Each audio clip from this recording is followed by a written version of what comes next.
Hi friends, welcome to my channel. ఇక లక్ష్మి, వివేక్, జయదేవ్ నందన్, జాను హాల్లో కూర్చొని ఉండగా అరవింద పైనుండి కిందికి వచ్చి టెన్షన్గా ఇలా అంటూ ఉంటుంది. మిత్రకి ఏ గండం ఎటువైపు నుండి ముంచుకొస్తుందో తెలియడం లేదు. ఇంకా వీడు చూస్తేనేమో ఇంటి గుమ్మం కూడా తొక్కలేదు.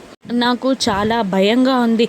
ఎవరైనా వాడికి ఫోన్ చేయండి అని అరుస్తూ ఉంటుంది అరవింద. ఇక పెద్దమ్మ అని వివేక్ లేచి ఏదో చెప్పబోతూ ఉండగా ఇక అరవింద టెన్షన్ పడడం ఇష్టం లేని లక్ష్మి లేచి నిలబడి, వివేక్ గారు ఎందుకు ఆలోచిస్తున్నారు, ఫోన్ చేయండి అని అనడంతో ఇక కన్ఫ్యూజన్లో ఇక వివేక్ తప్పక అర్జున్కి కాల్ చేస్తాడు. ఇక అర్జున్ గొంతు సవరించుకొని అరవిందతో మిత్రలా మాట్లాడుతూ ఉంటాడు.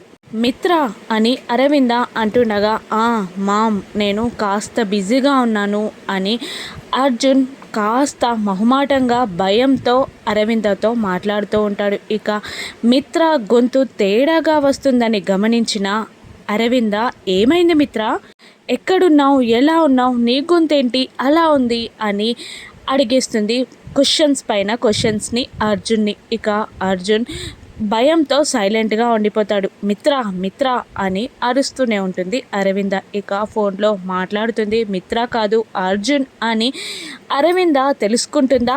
ఈ పక్క నుండి గమనిస్తున్న మనీషా దేవయాని సంయుక్తయే అర్జున్తో మాట్లాడిస్తుంది అని కనిపెట్టగలరా? రాను ఎపిసోడ్స్లో చూద్దాం. Thank you for watching.